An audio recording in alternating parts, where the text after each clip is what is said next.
simulan na natin ang balitaan. Narito ang malalaki at makabuluhang balita ngayong araw.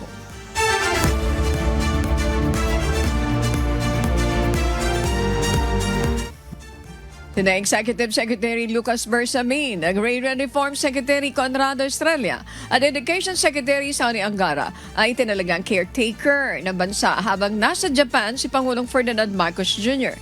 Kahapon, lumipad ang Pangulo papuntang Japan. Ayon sa Malacanang, dadalo si PBBM sa World Expo sa Osaka. Magkakaroon din ng pagkakataon si PBBM na makapulong ang ilang negosyante at makaharap ang mga Pilipino.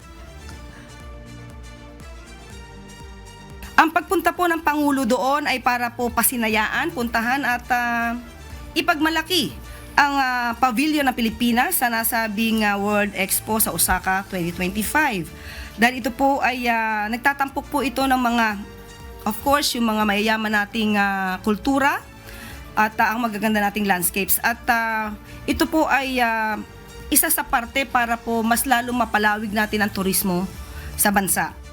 Hataw Balita ngayon! Bukas si Pangulong Ferdinand Marcos Jr. sa pakikipag-usap ukol sa muling pagsali ng Pilipinas sa International Criminal Court o ICC. Ito ang sagot ng Malacanang sa panawagan ng United Nations Special Rapporteur sa gobyerno ng Pilipinas na muling buksan ang diskusyon para sa reassession ng bansa sa Rome Statute ng ICC. 2019 nang kumalas ang Pilipinas sa Rome Statute kasunod ng paglulunsad ng ICC ng investigasyon sa war on drugs ng Duterte administration. Open po siya. Nung huli po kami nag-usap, dahil doon pa po natin ito napag-usapan, sinabi po niya na open naman po siya. Hataw Balita ngayon! Inanunsyo kahapon ng Malacanang ang panibagong batch ng mga opisyal ng pamahalaan na mananatili at maalis na sa pwesto. Ayon kay Palace Press Officer at Presidential Communications Office Under Secretary Claire Castro, tinanggap ang courtesy resignations Nina Presidential Advisor on Legislative Affairs Mark Leandro Mendoza, Presidential Advisor on Military and Police Affairs Roman Feliz at Philippine National Oil Corporation President and CEO John Arenas. Mananatili naman sa pwesto ang mga head ng Government Service Insurance System, Land Bank of the Philippines, Development Bank of the Philippines, National Irrigation Administration, Philippine Charity Sweepstakes Office at Philippine Health Insurance Corporation. Hataw Balita ngayon! Sinagot ng mga ilang incoming senators ang ilang issue na inaasahang kakaharapin nila sa Senado sa 20th Congress. Partikular na dito ang mga usapin sa impeachment trial kay Vice President Sara Duterte. Ayon kay incoming Senator Vicente Tito Soto III, hindi niya masabi kung ang pagtawid ng impeachment trial ang unang pag-uusapan ng plenaryo sa 20th Congress. Naninindigan naman ang nagbabalik na senador na si Francis Kiko Pangilinan na tatawid sa 20th Congress ang impeachment trial dahil continuing body ang Senado. Samantala, naghahanda naman si Senator-elect Erwin Tulfo sa impeachment case sa pamamagitan ng pagbabasa at panonood ng mga diskusyon sa social media at website ng Senado. Bukas siya sa posibilidad ng pagpapatuloy ng paglilitis, ngunit kailangang hintayin na magiging takbo ng Kongreso. Pag inabutan namin yun, I don't think there will be any debate, but you will not be able to stop any member of the Senate to stand up and discuss it or debate about it. You cannot stop that. You cannot prevent that. So, kung ano natatna namin, yun lang namin sa 20th Congress. At ang tungkulin natin is to try and decide the case. Kung walang ebidensya o kulang ang ebidensya, hindi sapat, acquittal. Kung sapat naman ang ebidensya, conviction. So we have to go through the process. Kung meron silang ebidensya, ilabas nila at tayo ay magpapasya. Sa akin lang naman, tinitignan ko yung mga tao, binabasa ko hati eh. May mga nagsasabi na, bakit pa itutuloy yan? Sayang yung oras. May mga nagsasabi na, no, let's hear it. We want to hear. Ano ba talaga? Meron ba? Sa akin naman, no, kung ako tatanungin personally, why not? Why not? then kung it's the VP is not guilty, then so be it. Then let's dismiss the case, di ba? Bakit natin pipilitin kung hindi siya guilty? Hataw Balita ngayon. Padadalhan pa rin nagkamara ng imbitasyon si dating Pangulong Rodrigo Roa Duterte para sa ikap na the State of the Nation address ni Pangulong Ferdinand Marcos Jr.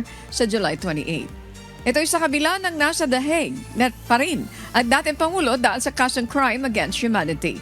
Ayon kay House Secretary General Reginald Velasco, kasama sa mga inimbitahan ang dating matataas na opisyal na nagsilbi sa gobyerno. Samantala, hindi naman dadalong muli sa SONA si Vice President Sara Duterte batay sa sagot sa imbitasyon na ipinadala ng Kamara sa kanyang opisina. Sa kabila nito, mananatiling may nakalaang upuan sa gallery ng plenaryo ng House of Representatives para sa Vice Presidente sa SONA Day. Walang reason eh. And in fact, we don't really ask for any reason. No? But be that as it may, we are prepared for her attendance. No? So we will reserve a seat for her at the VIP gallery and a holding room for her and her immediate staff and family. Hataw Balita ngayon. Itinanggi ng isang miyembro ng House Prosecution Panel ang ulat na may plano umano ang House of Representatives na ihaing muli ang impeachment case laban kay Vice President Sara Duterte. Ginawa ni Bukidnon 2nd District Representative Jonathan Kit Flores ang pahayag matapos sabihin ni Senator-elect Erwin Tulfo na narinig niya sa mga kasamahan niya na may balak ang Kamara na i-refile ang impeachment complaint sa 20th Congress. Ayon kay Congressman Flores, wala itong naririnig at wala ring natatalakay na ganitong plano. Dagdag pa nito, certified lang ng House of Representatives ang impeachment case na naaayon sa panuntunan ng Kamara at ng saligang batas. Pero wala anyang dahilan para i-refile ang reklamo. Hataw Balita ngayon.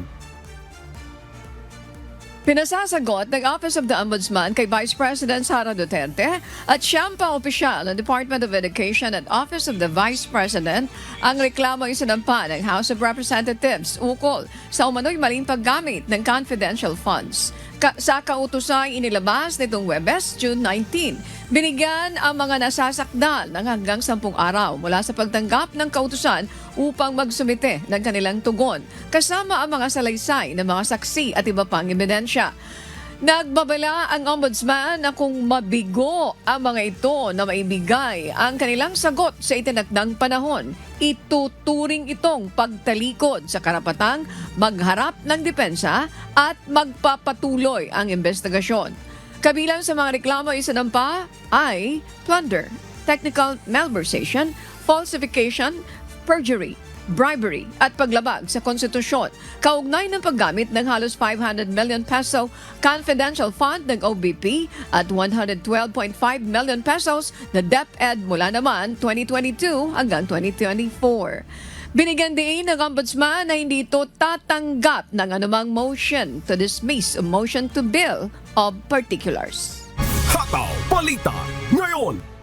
Pinayagan ng Office of the Ombudsman na makapagsumite ng kani-kanilang affidavit sina Justice Undersecretary Nicolas T. at Prosecutor General Richard Anthony Fadulion hanggang sa June 27, 2025. Ito upang sagutin ang reklamong kriminal at administratibo na inihain ni Senator Amy Marcos kaugnay ng pag-aresto kay dating Pangulong Rodrigo Duterte noong March 11.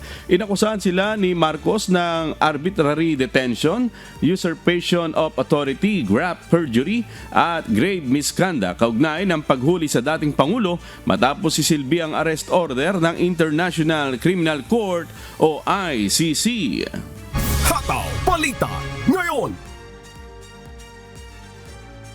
Mas pinaigting ng pamahalaan ng repatriation efforts nito sa mga Pilipinong naiipit sa pagitan po ng Israel at Iran. Umabot na sa 178 mga kababayan natin sa Israel ang nagpahayag ng kanilang pagnanasang umuwi sa bansa mula naman sa Iran. Ay kay Department of Migrant Workers Secretary Hans Kakdak, bagamat voluntaryo pa lamang ang repatriation, nagbigay na ng direktiba si Pangulong Ferdinand Marcos Jr. sa mga ahensya ng gobyerno na maging alerto at maglaan ng sapat na suporta. Today, it stands at 178 who have requested for repatriation, and we are processing their documents. 28 are travel ready, so we are set to mobilize and supervise the repatriation effort together with the DFA. Bawat uuwing OFW ay makatatanggap ng 150,000 pesos financial aid, bukod pa sa pagtulong sa mga ito na makahanap ng trabaho, makapagsimula ng maliit na negosyo at mabigyan ng medical assistance pag-uwi nila sa Pilipinas. Hataw Balita ngayon. Nananawagan ng Department of Migrant Workers o DMW sa mga pribadong recruitment agencies na ipagpaliban muna ang pagpapadala ng mga manggagawang Pilipino sa mga bansang apektado ng matinding tensyon gaya ng Israel, Iran, Jordan at Lebanon. Ito'y upang maiwasan na ma-stranded sila at posibleng pabalikin din dahil sa pagsasara ng airspace. Ayon sa abiso na inilabas ng DMW, nananatiling nasa Alert Level 3 ang Lebanon kung saan pinagbabawal ang pagpapadala ng mga bagong hire at returning workers sa naturang bansa, habang ang Israel ay sinailalim sa Alert Level 2 na ang ibig sabihin ay ang tanging mga may valid contracts na returning workers ang pinapahintulutang pumunta sa nasabing bansa. Any and all recruitment agencies who have deployed workers to the Middle East, so we have asked them to heighten, red alert na rin silang lahat, to please coordinate with their employers and foreign placement agencies. Posible namang maharap sa parusa ang ahensya na magde-deploy pa rin ang mga manggagawang Pilipino sa mga nasabing bansa. Hataw Balita ngayon. Handa ang Department of Social Welfare and Development na magbigay ng assistance sa mga Pilipinong naiipit sa alitan ng Israel at Iran. Ayon sa ahensya, ito ay kung sakaling mag-utos si Pangulong Ferdinand Marcos Jr. ng mandatory repatriation sa mga Pilipinong naapektuhan ng lumalalang tensyon sa pagitan ng dalawang bansa. Ang magbabalik ng mga overseas Filipino at kanilang mga pamilya ay makakapag-avail ng medical, food, transportation, legal, funeral, mental at psychological assistance mula naman sa ahensya. Hataw Balita ngayon.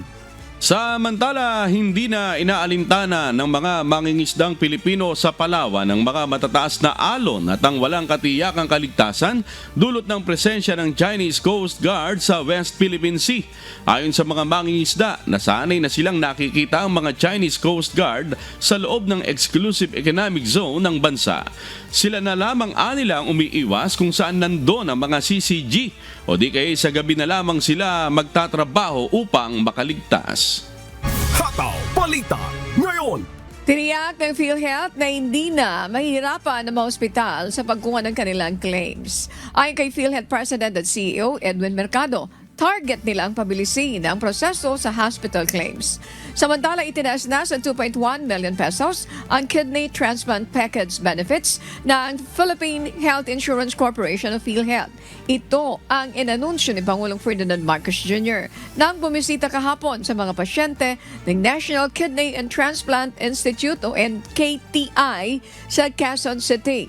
Sa ilalim rin ng bagong benepisyo, sasagutin ng PhilHealth ang mga gamot para sa mga bata at nakatatandang mga Pilipinong nakatanggap ng bagong kidney. Ramdam po nila yung pag-iksi nung claims cycle po namin. Sabi nga nila, kaya naman palang gawin, ba't hindi pa nagawa dati? So yun po, hinahabol pa namin paiksiin. Parang ngayon po, nasa 23 days. Meron po mga region, kaya na po ng 15 days. Pero ang aking pong marching order, ibaba namin ng 7 days. At sa unang pagkakataon, mapapatupad na natin ang mapapatupad na ng PhilHealth ang benefit package para tugunan ng gastusin para sa kidney transplant patients. Kasama yung immunosuppressive na medication, drug prophylaxis, antibiotics at iba pa. Meron ding suporta para sa ating mga donor dahil sila din ay nauoperahan. Kaya kailangan din bantayan at tiyakin na sila ay nasa magandang kondisyon. Hataw Balita ngayon. Ipinagutos ng Malacanang ang pag-aalis ng libo-libong illegal gaming website sa bansa. Ito ang inihayag ni Palace Press Officer Claire Castro sa gitna ng mga usapin hinggil sa epekto ng online casino games sa publiko, partikular na sa mga batang Pilipino. Ayon pa kay Castro, batay sa datos ng Department of Information and Communications Technology, nasa 7,000 website na ang naipasara na ng ahensya. Hataw Balita ngayon. Iginiit ni AGA Party List Representative Nicanor Briones na para matugunan ang problema sa agrikultura at mataas na bilihin sa merkado, dapat na matumbasan din ito ng sapat na pondo. Panukala ng kongresista na magkaroon ng 35 increase sa budget ng Department of Agriculture at malipat sa pang-apat na o pang-5 sa ranking sa priority sa 2026 national budget deliberation mula sa pang-8. Inihain ito ang mga dapat tutukan sa agrikultura tulad ng patubig, post-harvest at drying facilities at rice milling. Sa livestock at poultry, nanindigan siya na bababa lang ang presyo ng baboy at manok kung masusuportahan ang buong sektor ng agrikultura. Kailangan lahat ng dahil maraming pangangailangan para maibigay natin yung sapat na supply ng pagkain. May sa fisheries, may sa aquaculture, diba? Livestock and poultry, may sa rice, vegetables. Ibahin nila ang tingin ng pagbibigay ng budget sa DA sapagkat lubhang nangangailangan.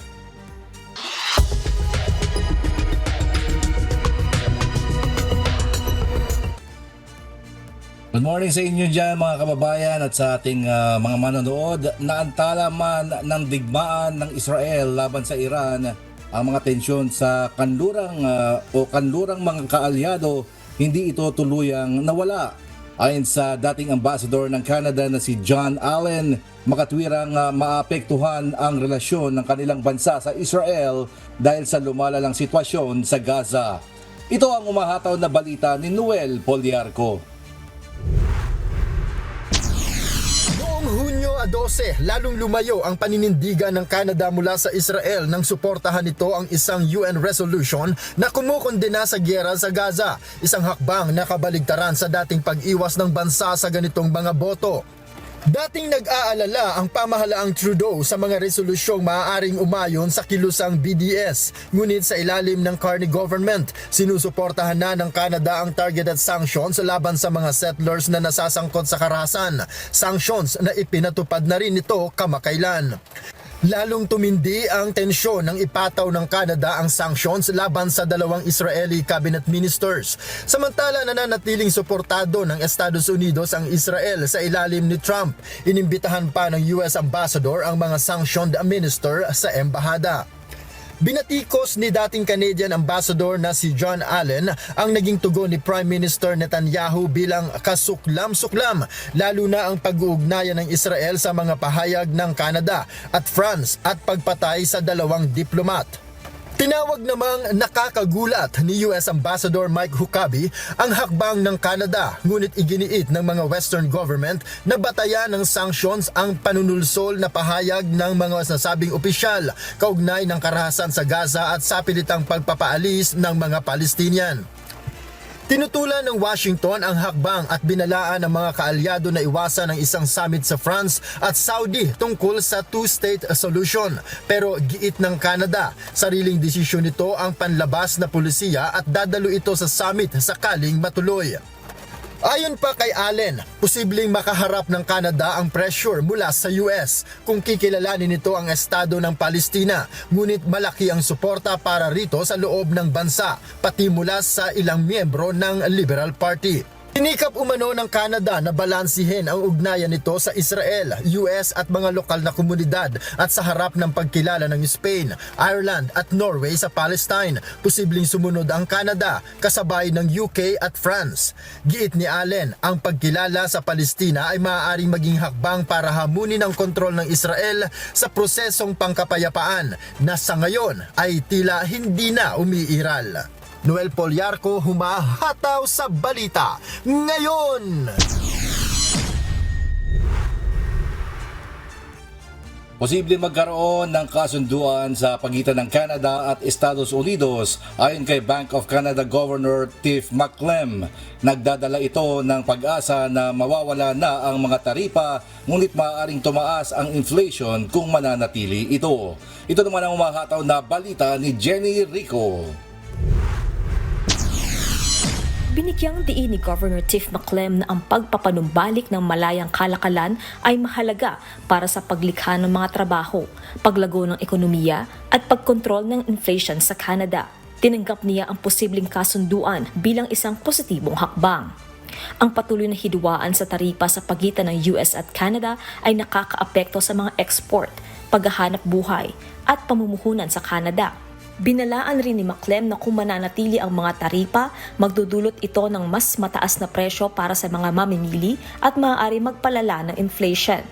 Iginiit niya ang kahalagahan ng isang kasunduan na mag-aalis sa mga taripa, lalo't umaas ang Canada na tatanggapin ng US ang 75% ng kanilang mga export hanggang walang kasunduan. Patuloy na maapektuhan ng mga taripa ang inflation na magkabilang bansa. Bumaba man ang inflation sa Canada sa 1.7 noong Abril, tumaas naman ang core inflation ng lagpas sa target ng Bank of Canada na 1 to 3%.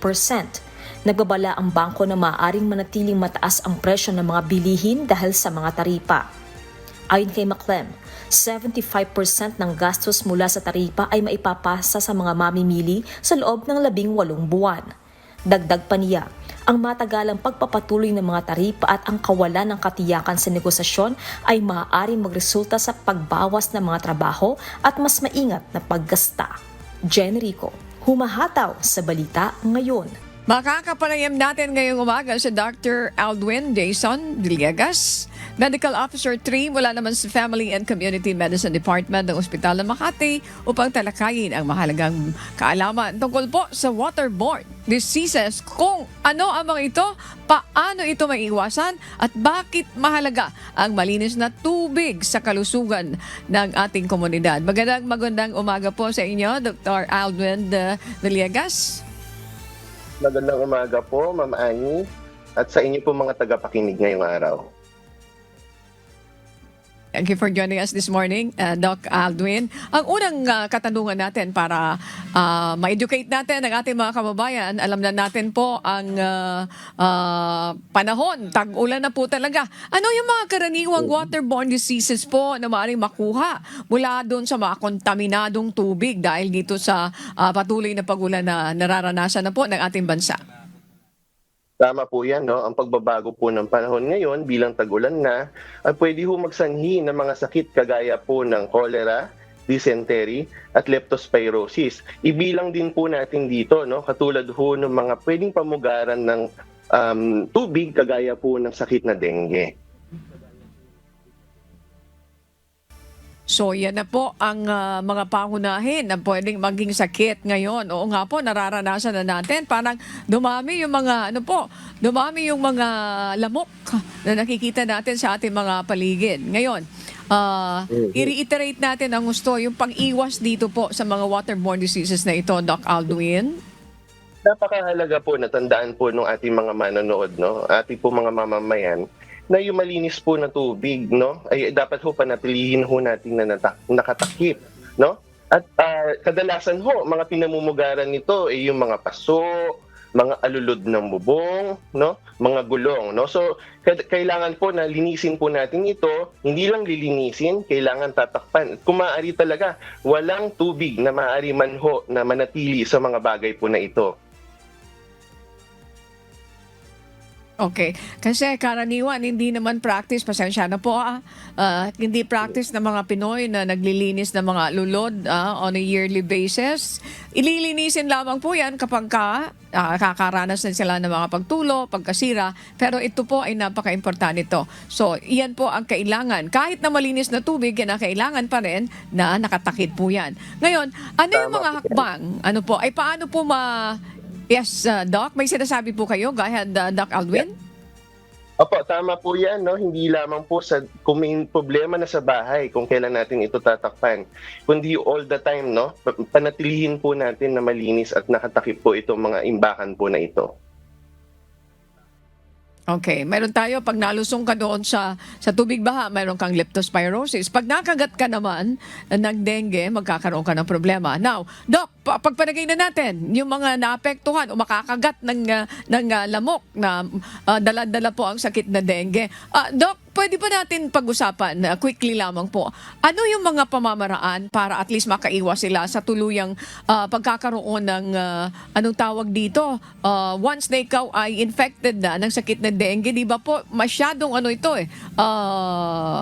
nauuwi sa sakit, nauuwi sa kamatayan kapag nagkakaroon ka po nito na hindi po na-attend, hindi napapabayaan. Ano yung mga dapat na gawin ng mga nanay, mga nasa bahay at ganun din tayo mga Pilipino? Ano yung pwedeng maging practice natin? Okay, no? So, tama po na topic po ito ngayong araw din at ngayong buwan dahil ipinagdiriwang po natin ng Dengue Awareness Month ngayong pong buwan ng Hunyo. No? So, sa ating po mga nanay at sa ating po mga manonood, importante ho na kapag ho ang isang pasyente o isang bata o miyembro ng pamilya ay meron na pong lagnat na hindi natin maipaliwanag. Mistulang parang trangkaso po ito, Ma'am Ani, no? And bukod ho sa trangkaso, paminsan ho ay nagkakaroon na ho ng mga pananakit ng tiyan, pagkakaroon ho ng mga butlig sa katawan o rashes, no? At wag naman ho sana ay magkaroon ho ng mga pagdurugo kagaya ho ng nose bleeding, no? Or gum bleeding. Marapat po na dalhin ka agad sa pinakamalapit na local health center or emergency room po ng inyong hospital para ho makita po kaagad at ma-check up po ng ating mga doktor. Ito ho ay dapat ho hindi ipagsawalang bahala dahil ho marami pong komplikasyon, no? At tama ho kayo, pwede ho ang worst case scenario ay mauwi po ito sa kamatayan. Pero lahat po ito ay naaagapan sa tama pong panahon ng pagdadala ho ng mga pasyente sa ating ospital. Ayan, napakaganda ng binabanggit nyo, Doc Aldwin, maagang pagdadala sa ospital. Speaking of hospital, dyan po ba sa ospital ng Makati po, nakahanda na po ba kayo doon sa pagdagsa ng bilang na maaaring makagat ng mga lamok, Doc Aldwin? Magandang tanong po yan, Ma'am Ani, no? So, ang amin naman pong ospital ay buong taon ho, anytime, nakahanda po sa mga ganitong klase pong sakit. At kaya po nating i-handle ng ating po mga doktor at ating mga healthcare staff po, no? Bilang ang dengue naman po ay hindi na po talaga may particular na panahon. Year-round na po ito na nagkakaroon po tayo ng mga cases. So anytime naman po, we are ready po to serve our constituents at ma-check up po at mabigyang lunas ang mga sakit po ng ating mga pasyente. Okay, at this point po, Dr. Aldwin, meron ko tayong kasama doon sa studio, si Amigo Sherwin Kulubong para po sa kanyang mga karagdagang katanungan. Amigo Sherwin, magandang umaga po sa inyo. Andito na si Dr. Aldwin, please. Yes, Doc, good morning. Tanong ko lang, yung chikungunya, di po ba sa lamok din ho ba yan? Epekto rin ang kagat ng lamok. Oo, good morning po, no, Sir Sherwin. Tama po kayo. Ang chikungunya din po ay isang uri po ng virus na gawa din po at dala po ng lamok, no? Kadalasan ho ay napagkukumpara ito sa dengue, no? Pero parehas po magkaiba pong sakit. Although usually ho parehas sa mga simptomas nito kagaya po ng lagnat, no? Rashes po at pagsuka, no?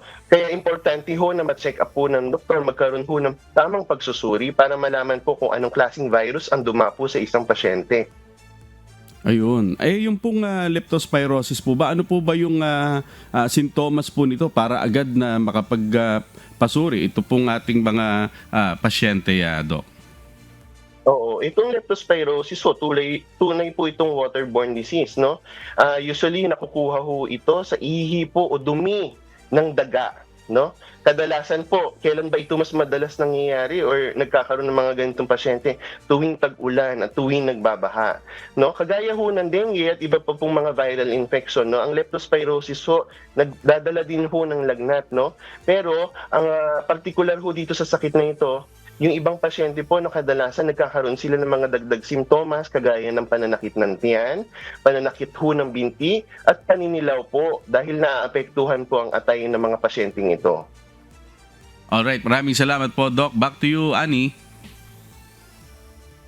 Maraming salamat, amigo Sherwin Kalubong mula dyan sa studio. At this point po, bigyan natin ng pagkakataon si Doc Aldwin. Ano po ba ang gusto niyo mga ipanawagan sa ating mga nakikinig, mga nanonood dito sa Hataw Balita para at least ma-educate natin sila na may itong panahon na ito, maraming sakit na po pwedeng maranasan ng ating mga kababayan. Please go ahead, Doc Aldwin. Salamat po, no, sa oportunidad po na ito. So ang ating pong Department of Health, no, at ating pong gobyerno ay meron pong mga programa kagaya po ng alas 4 kontra mosquito, no. Isa po itong programa upang ipaalala sa lahat na tuwing alas 4 ng hapon, late in the afternoon ho, siguraduhin ho natin na malinis ang kapaligiran, itaog, itaktak, ituyo at takip po ang ating mga lalagyan o imbakan ng tubig upang sa gayon po wala hong pagsimulan, no, ng pamumugaran ng lamok na nagdadala ng dengue, no. At bilang paalala na rin po sa ating pong mga manonood, ito po, very important po talaga, samantalahin po natin ang ating mga serbisyong medikal, bukas po ang ating mga local health center at lalo na po ang ating mga ospital upang tugunan po ang ating pong mga reklamo or mga complaints po pagdating po sa mga sakit sa ating katawan, no. So, wag po nating itong ipatagal na, no, at make sure po natin na very early pa lang po magpatingin para maiwasan po ang mga komplikasyon. Salamat po, Dr. Aldwin Jason G. Villegas, Medical Officer 3 mula po sa Family and Community Medicine Department ng Ospital ng Makati. Thank you so much for joining us this morning po. Maraming salamat. Magandang umaga. Salamat po at mabuhay po sa inyo.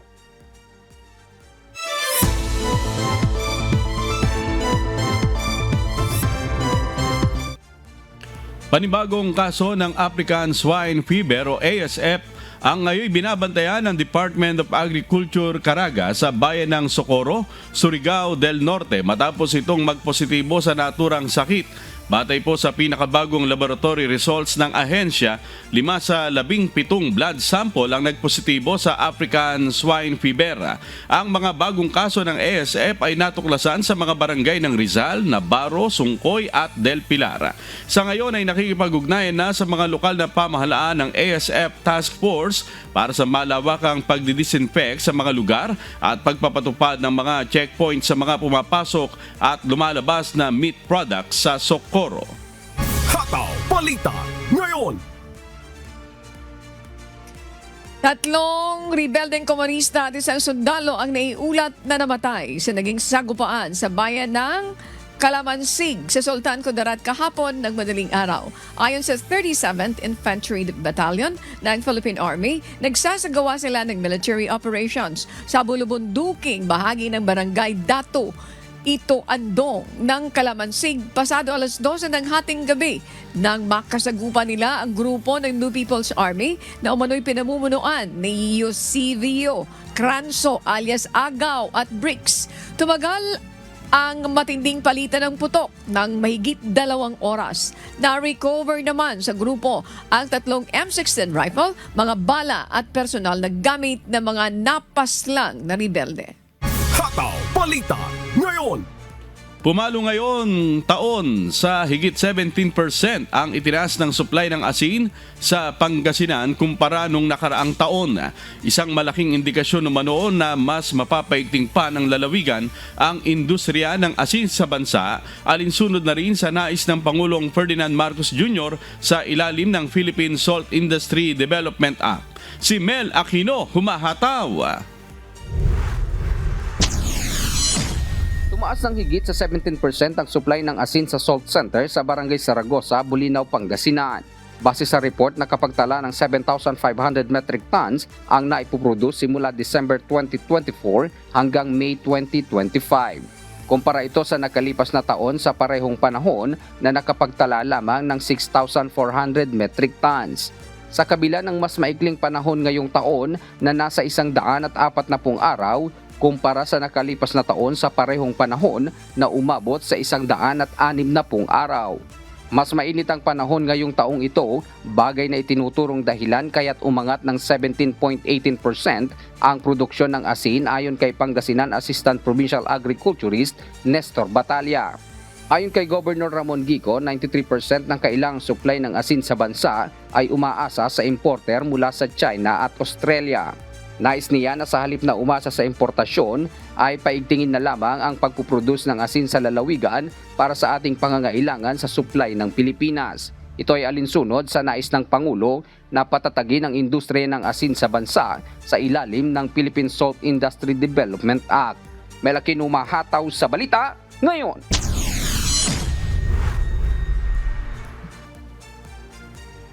MSME sa North Luzon nakilahok sa isinasagawang 34th North Luzon Business Area Conference sa lalawigan ng Bataan. Nagbabalik si Mel Aquino.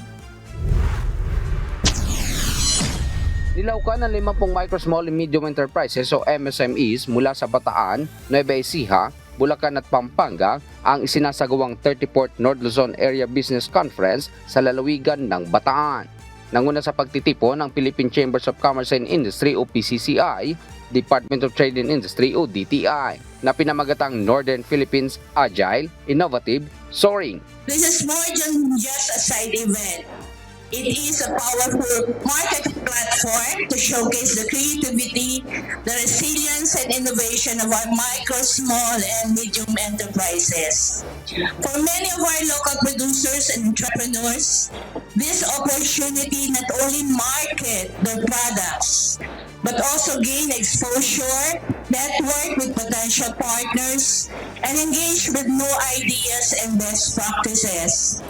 We hope the experience will empower them to level up and scale. Yan po ang gusto ng aming Dear Secretary Cristina Roque.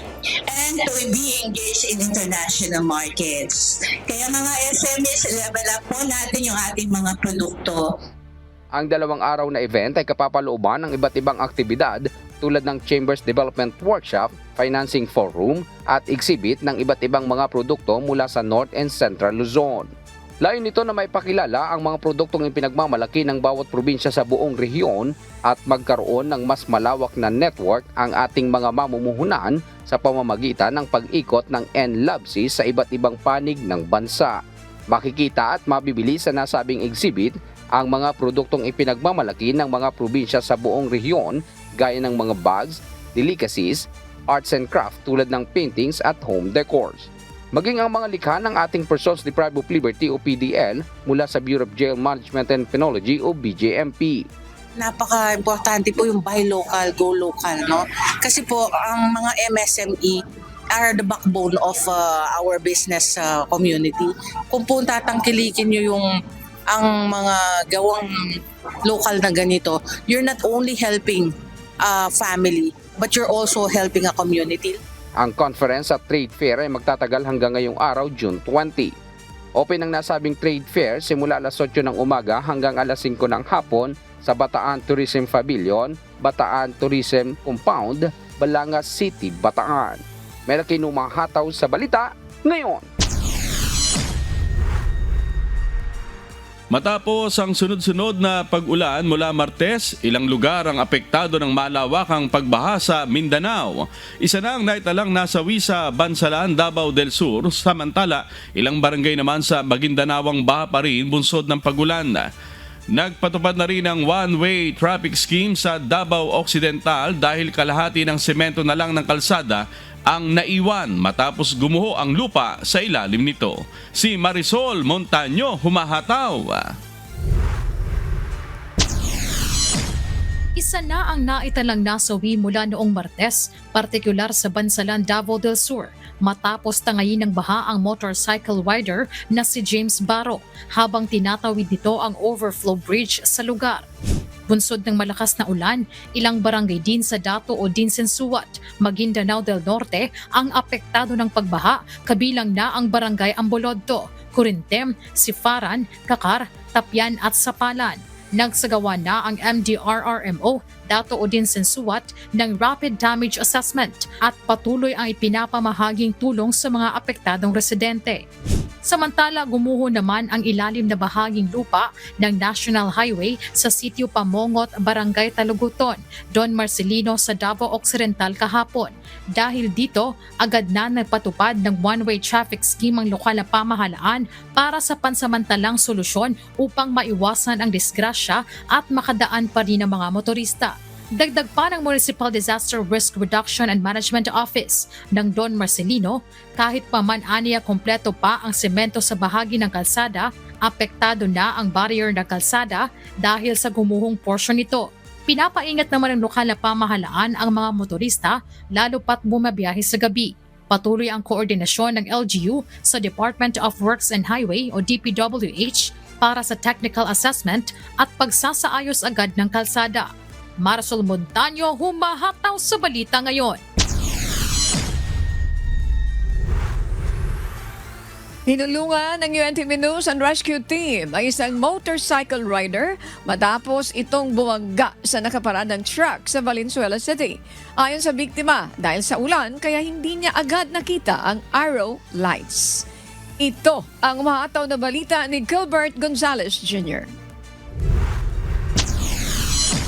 Nakaupo pa sa gilid ng boom truck sa gitna ng kalsada ang lalaking ito nang maabutan ng UNTV News and Rescue Team sa kahabaan ng MacArthur Highway sa Barangay Marulas, Valenzuela City, pasado alas 12 ng madaling araw, June 18. Makikitang umilalim sa bumper ng truck ang isang motorsiklo habang nayupi naman ang bandang gilid ng harapang bahagi ng truck.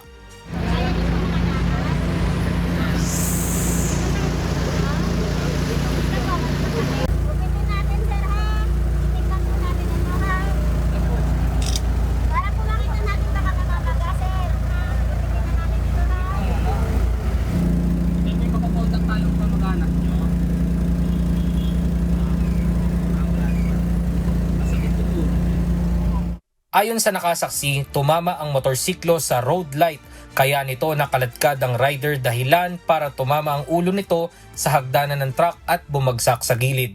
Mabilis lang po yung takbo po nila ma'am, tapos yung mga kasabay niya na motor umiwas naman pero siya bigla lang po diretso-diretso saka pinaladkad niya papunta po doon sa ilalim ng sasakyan. Ayon sa driver ng boom truck, umaambon kaya posibleng hindi nakita ng motorcycle rider ang arrow lights kaya ito dumire-diretso at sumalpok sa truck. Sagot naman ng motorcycle rider na bigla ito at hindi napansin ang ginagawang bahagi ng kalsada. Sagi yung kotse. Ayaw ka ng kumanan. Bigla. Nagtamo ang biktima ng sugat sa kaliwang kamay at iniinda rin ang pananakit ng kanang tuhod kaya't agad siyang inassess, kinuna ng vital signs at nilapatan ng paunang lunas ng rescue team. So check lang natin na pag may masakit, sabihin nyo lang po ha. Check natin yung buong katawan ha. Okay. Dito may masakit. Dito sa mukha. Dito sa ilong. Sabihin nyo lang po pag may masakit. Dito sa leg nyo, sir, masakit. Dito sa rib cage. Itong ribs ninyo. Okay? Sige po. Matapos malapatan ng pangunang lunas ay tumanggi na ang pasyente na magpadala pa sa ospital at agad na siyang itinurn over sa Valenzuela City Police Traffic Department Substation 3 para sa kaukulang aksyon. Gilbert Gonzalez Jr., humahataw sa balita ngayon. Mga kasambahay, kung may mga istorya po kayong nais balikan sa Hataw Balita ngayon, pwede niyo po itong muling mapanood sa aming official social media account. Magtungo lamang po sa UNTV News and Rescue YouTube channel at i-click ang subscribe button.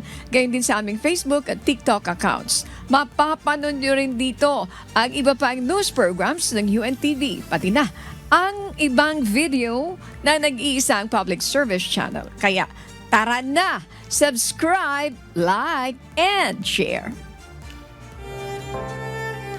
At sa aming ibabahaging mga salita ng Diyos na ating sandigan, mula sa Kawikaan, Kapitulo 27, Talatang 2. Purihin ka ng ibang tao at wag ng iyong sariling bibig, ng iba at wag ng iyong sariling mga labi.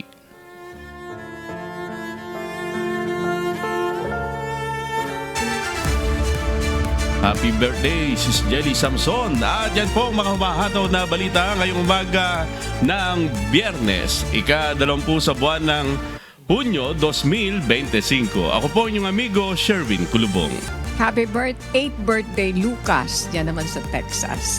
Sa ngalan po ng lahat ng bumubuo ng UNTV News and Rescue, UNTV Radyo La Verdad 1350 at ng ating mga correspondent mula sa Pilipinas at sa iba't ibang panig ng mundo. Number shout out now, ako po si Annie Rentoy. At dito sa UNTV at UNTV Radyo La Verdad 1350, Diyos ang aming sandigan, serbisyo publiko ang aming pinahahalagahan. Susunod na po, good morning kuya, salamat po sa Diyos at magandang umaga.